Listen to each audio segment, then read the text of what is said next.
Ace Handyman Services hits the franchisor hot seat coming up next.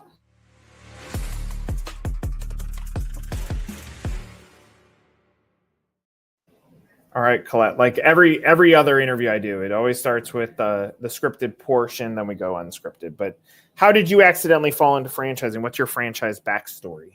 Yeah, like everybody else, it wasn't intentional. Starts way back, way back. I'll date myself. 1997, my husband and I decided to switch our lives around because we were having our first child. And we didn't think corporate America was going to be a good way for us to be the parents that we wanted to be. So we started a handyman business in the basement of our house. And that the only goal was just to pay the mortgage, feed the new kids, and just see where it took us. We ended up franchising it in 2001 because it grew a lot in Denver, and then we decided to try it in California just to make sure it works somewhere else.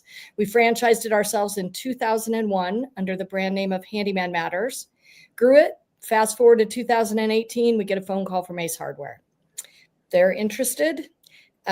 We were interested. Did not have the business for sale. Of course, we're here. I can't believe it's been 5 years, but we're still here. So we went through due diligence for about a year. They acquired us the end of 2019. We rebranded the franchise to Ace Handyman Services beginning in March of 2020 when the world shut down. Was very fortunate because Ace is a great brand name and home services grew a lot during the pandemic. So we've grown from 120 territories to 388 today. In the last 4 years, it's been a totally wild, joyful ride. And we're still here. So Ace kept us and our entire corporate staff intact in Denver. So That's awesome. All right, bunch of stuff I want to unpack from that. So yeah. Obviously they saw a foundation in your business that they wanted to add onto theirs. And then it's accelerated from a growth standpoint. If you look at it, is it the Ace name that allowed it to go? Was it access to capital? But what is the difference between you exiting what you built and joining forces, and then what's happened beyond that? Yeah, such a great question. And you'll love this as a marketing guy. I tell people all the time, basically what happened was we had built this car, right? This franchise business model. And Ace came along and gave it a new paint job. And that's what they did because the engine's the same, the seats are the same, the chassis is the same. Nothing. They didn't change the business model at all. I mean, we'd been running this way for 22 years before Ace came into the picture. And they were the first ones to tell people, we don't know anything about service. We bought them because we think they know about service. We just want to see what happens when you put a 100-year-old brand name on top of a really solid franchise system. And the answer to that was a lot of success is what happens. I hear from people every day, all day long, and I'm in the development chair. I'm interested because it's Ace. And if you look at our social media for our franchise owners, their social media from customers doesn't say, I love Ace Handyman Services. It says, I love Ace. People, even consumers, don't differentiate, right? They call handyman offices all the time and ask for the paint department because they don't pay attention. They don't know that we're not the hardware company. They just know that we can come to their house and solve their problem. So, yeah, I love that. Like as you're speaking through that answer, I think about, and it's going to sound negative, but like Sears tried doing the same thing. Yep. But the problem was Sears as a parent company, their credibility was declining because they're closing down their big brick and mortar department stores. Ace, as being primarily ingrained in the community as a more mom and pop feel, like your local store, allowed it to continue to hold on to the brand name. So when you're thinking about authority, do you hire Sears X franchise or do you hire Ace? It almost like it's the protection. So it can work very beautifully as long as the brand is stable. But in the case of a Sears, brand not stable, their home services department, even though probably right for what they were trying to accomplish, it was attached to the wrong thing. So, I mean, it's awesome that you go through that. When you go through this exit, and obviously you've hit the accelerator so fast, do you have time to pinch yourself and say, we actually like to build a business and to exit is what every franchisor wants to have happen. Then for you to continue on and actually them to like you and keep you in there is pretty crazy. Yeah, I mean, it's unheard of, right? Merger and acquisition, founders don't stay 5 years. That's just not what people do. But that, I think it's a testament to two things. This was the right connection. Culturally, we matched up. We always wanted to be, even when we were, little teeny tiny business in the basement, helpful. That's what the whole premise of being a handyman is all about. So the culture combination worked perfectly. There wasn't a lot of pull and tug on trying to be something that we weren't in order to fit under this fantastic brand name.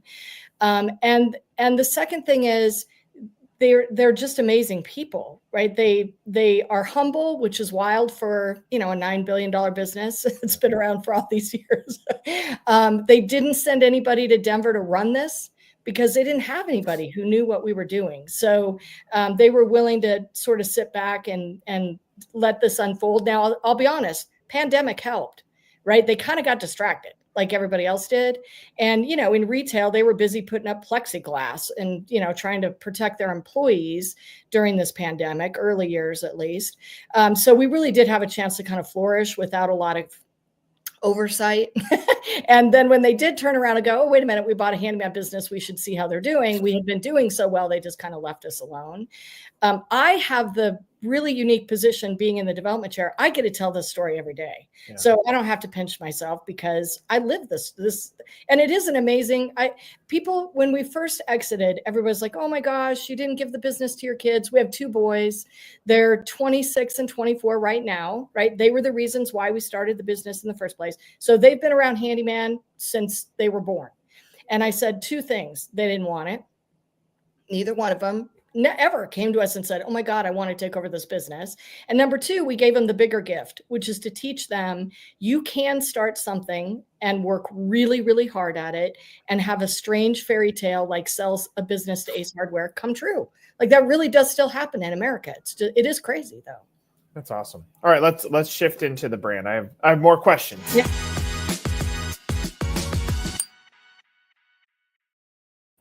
All right, so the pandemic, obviously retail gets hit hard, but human beings are at their home looking at all the things that was on their to-do list of things to fix and upgrade. And so obviously, like in my opinion, as from a distance, you end up being a solver, a protector for the business because it was almost a diversification of brick and mortar versus non. So I'm curious about that, but I'm also curious, have Ace Hardware owners bought into have Handyman bought into retail? Have there been crossover, or are they staying separate?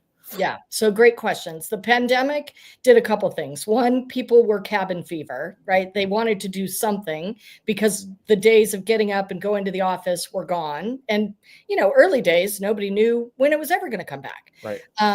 People did flock to Ace Hardware to buy materials. Home Depot, Lowe's, Ace Hardware, everybody's business increased during the pandemic because people were cabin fever at home, but at a greater rate to Ace Hardware, mostly because of what you mentioned. They're smaller footprints. I think a lot of people believed Ace could get a clean environment to shop in. Whereas you think of a Home Depot, you're like, good Lord, it'll never be clean, right? Like, I don't care what they do. It's not, that place is not clean. It's just too big. So their business went up that way. We weren't listed as essential. Hardware was listed as essential early on. The handyman business had to wait until about the middle of April. So we were most of our franchisees operated on a 10-month P&L for 2020. Interesting. Still did more sales than 2019. That's thanks to the brand name, of course. But that was kind of an interesting dynamic that happened with the pandemic. In terms of retailers buying handyman, it hasn't been at as big a percentage as I think anybody, you kind of look at it and you go, well, that's a no-brainer. You own the hardware store, you might as well own the handyman business. Makes perfect sense. I say maybe it's, my weakness as a development person, but I really emphasize to every retailer I talk to, service is a very different business than retail. It's just very, very, it's high touch, it's high customer service. You're going to customers' homes. It's very employee driven, especially skilled tradespeople. So it's a very different business than hardware. And I wanted them to understand it wasn't just going to be a home run just because they have the brand name. So we've got about 60 Ace Hardware store owners. They own about 82 territories. So some of them were multi-chain owners. They wanted to make sure they got all of their stores covered with the Handyman footprint. So they ended up buying more than one territory. And some of them were very highly respected, well-received retailers in the hardware business, which really helped all of our franchise owners out because it gave sort of a respectability to the hand. Gosh, if Sunshine Ace on the west coast of Florida is going to buy Handyman, they must be okay, kind of a thing. So I think them joining in has helped us on a lot of different fronts. We haven't yet have a Handyman buy a hardware store yet. Totally different. Again, different business, but really different buy-in, right? You need about $1 million to start an Ace Hardware store. In a couple of different buckets, but nonetheless, it's about $1 million. We're $150,000. Yeah. So you're talking two different financial sort of pictures there. But I do have some owners that I think will eventually end up becoming Ace Hardware store owners too. Yeah, I mean, if I'm painting the perfect franchisee, you figure out how do you build the retail side and how are you going to service those customers, because the supplementary income it makes it perfect. And like if I think of the categories that have done it best, I mean, my brain goes to like pool service, where you have the pool retail shop and then you go service the pools out in the market. Like that's where you're capturing as much of a percentage of wallet that a pool owner is going to spend. And so here it's like, it seems like if I'm looking at it as an outside, I'm like, how do I get both? The other thing, for what it's worth, like, and this is just my perception, like I think the town that I grew up in, Oak Park, Illinois, my barber shop was right next door to the Ace Hardware. Yeah. But I think both of them had the same sort of feel to the community. Like you went into Nick's Ace Hardware to get the advice. You went into Nick's barber shop to get your haircut. Like it's almost like the same thing. Has that maintained over time that it still is local? Yeah, very, very local feel. In fact, sometimes people who are looking at the handyman business don't even realize how many Ace Hardware stores might be in their potential footprint because they're tucked into residential areas. And if you don't drive by that strip mall, right, that's tucked into Oak Park, you don't realize there's an Ace Hardware store there. And so it's always funny to me. It's like a reveal, right? Like they create their territory and then I go, ta-da, you've got 3 Ace Hardware stores in your market. And they go, I only knew of one. So out of curiosity, so in that scenario, I buy into the hardware or into the Handyman Services. The Ace Hardware is turned into lead generation. Yes. Is there revenue split? Like is the Ace Hardware incentivized to say, go work with Ace Handyman? They're not financially directly, not directly. So really interesting. And I'll try and keep this super short, but Ace Hardware looks like a franchise, right? Independently owned and operated. It's not. It's actually a cooperative. So when you buy tomorrow, if you were to go buy an Ace Hardware store, you would own the store, but you also own shares in Ace Corporation that sells you the inventory to fill your store. Interesting. And at the end of every year, when Ace Corporation is done running their business and paying for all their employees and all that great stuff, and they're a $9 billion business, let's say they end up with a $350 million profit at the end of the year. It was about that last year. Every single dime is returned back to hardware store owners. They start 2025 with a zero. They start with no profits, no money.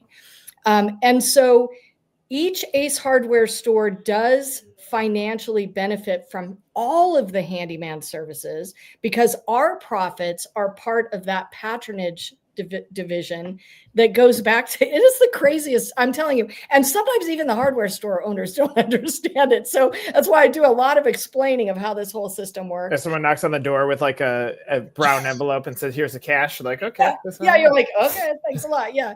I will tell you that the reason why they started looking into services, besides the fact that it was just logical, but they had a lot of retailers who kept saying, we keep having customers ask us, I need to buy this, but who can help me with this? I don't feel comfortable doing this project. And they're like, we don't feel comfortable recommending John, because, John, I don't know how he's going to treat my customer.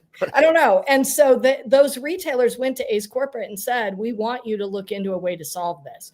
And they had to vote to buy us. It's their money that bought Handyman Matters originally. So it's this really weird bottom up sort of an organization. And tongue in cheek, and you hear a lot of phrases, and sometimes it means something and sometimes it doesn't. Ace exists to serve others. That's really the backbone of their culture. And they believe it all the way down to the DNA of the store associates who welcome you when you come in and walk you over to the aisle and remind you, if you're going to change your faucet, you also need this, this, and this. I mean, it really is their DNA. And so the idea that we're all growing the same brand together, bigger, and we will all benefit from that in different ways without saying, hey, here's your check for this lead, is been a fascinating thing to watch. I would not have told you it would have worked 5 years ago. Interesting. Yeah, because naturally you would think, like, in a competitive mindset, the owners of the brick and mortar would say, what's in this for me? Yeah. But in your sense, like, it's already been stripped down because they're already sharing in the profits of the business. And quite genius, it's also, like, if I were looking on a P&L on how I would have actually put your acquisition, I would put it as a marketing line item, because you have all these people that have now taken the Ace hardware that's hidden and moved it out into the their community. House. Yeah, totally. like It's living huge. into their house. Yeah. Out of curiosity, I don't know if there's a simple answer to this. So I open up a handyman. What percentage of my sales comes from referrals from the Ace Hardware brick and mortars? Yeah. So it's a little bit hard to measure, like all marketing resources are. But what I tell people expectation wise, and it's usually very surprising to people, is that direct referrals from the store are probably going to run about 10%. Mm-hmm. Now, the brand is tremendously huge, right? There's a big push on the brand, but an actual direct referral is going to depend on how good the relationship is between the handyman franchise owner and the store owner. The better that relationship is, the closer, the more familiar that relationship is, the more leads they're going to encourage their Ace associates to send to Ace Handyman Services. Now, I don't believe they're sending even close to that percentage to anybody else. Like, it's not like we're losing on their referrals, but the fact of the matter is, still today, for Ace Hardware foot traffic, the vast majority of the people who shop in an Ace Hardware store are still mostly do-it-yourselfers. Yeah. Right. They're going in with the little widget. Totally. They're buying it. They're going home. Now that socio experience is changing in the United States. I will tell you, millennials are not shopping in Ace Hardware store or Home Depot or Lowe's. They're on their phone. Right? Millennials shop on their phone. And if they can't get it on their phone, then they're going to find a service company. So when we do work for millennials, they don't shop for the materials. We do. They're like, I don't even want to know where I would have to go to get those materials. So, a millennial says, I'm hiring handyman, says I need to do this. Handyman goes to the Ace and picks up the stuff and then comes and fixes it. That's right. One other question on that. So I open up my handyman. When I have downtime, am I hanging out at the Ace Hardware? Am I putting out a table in front to educate the community? Is that another leverage point that I have? It is another leverage point. And again, that's going to be relationship to relationship. We can't compel the independently owned and operated Ace Hardware store to do anything, right? And for heaven's sakes, they own us. So we really have no contractual leverage over that relationship. Right. But we have point of sale marketing materials. If an owner will allow us to put them up in the store, we reprint those quarterly so they look fresh and they're seasonally applicable. We're starting to do a lot of product mix. So if you think about this time of year, retailers take some of their precious shelf space and fill it with Christmas lights. We would love to come in and hang little aisle interrupters that say, hire Ace Handyman Services to put your lights up and take them down.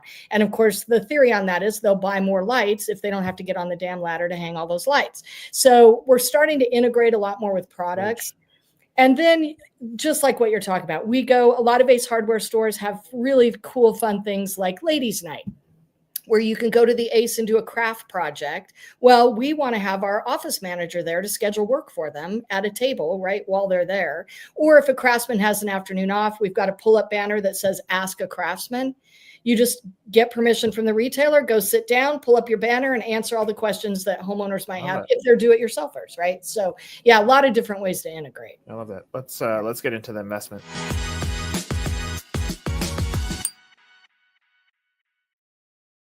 You touched on it, but it's obviously an accessible investment. Cost to get in, what do you put in item 19? Yeah, so the range of our item 7 is going to be between 131,000 and 220. The high end is really if you're buying more territory, right? Which most people don't. They start with one territory footprint. Most of our franchise owners end up growing into multiple territories, but I like to have people start with one, generate cash flow, use that cash flow to invest in the second territory. So if you are going into some sort of a funding option, you only have to do that once at the beginning, and then the business can kind of fund your growth as you go through it. So, and then our item 19, we've got 4 tables in there this year. It was an interesting process, but we ended up breaking out our single territory locations and multi-territory because it's different. It's a different expectation. But then I felt like we really needed to break it down between what I would call new ACE owners, which is 1 to 3 years, and then our older, what we call legacy owners who joined us in Handyman Matters. And by the way, we have some of them that are starting their 21st year of business with us. So long time. The truth is the new people are running circles around the legacy folks, right? Because it's a different buyer that comes to the table with a big brand name, right? It would be like going from, I don't know, Joe's Coffee Shop to Dunkin' Donuts. You would just have a different expectation of both investment, but also potential revenue. And when your expectation of revenue is higher, reality tends to be higher because you just go into the business and invest marketing dollars differently and stuff like that. So we really wanted to break it down. Our average single territory, very young franchise owner is going to average over $500,000 in a year. We've got single territory owners. In fact, we have 2 this year that have been in business less than a year that did $1 million this year. So, really good numbers that way. We've got some legacy folks who have more than one territory that are doing, multiples of that because they've got more than one territory. So yeah, so I mean, clearly a sound investment. I've always felt that I call it the Jimmy John's effect. There's this lack of transparency, and if the numbers are misleading, then my expectations are misled, which means my happiness will deteriorate when it doesn't happen the way that a store that got beefed up is. And I think the way that you approach it sounds like it's the right approach. And obviously for first year single territory can do quite well, but it just depends on how much energy you put into the machine, right? Always, right? Yeah. There's the business model, and then there's the franchise owner and their energy and desire to make the most of it. All right, let's get into the vision.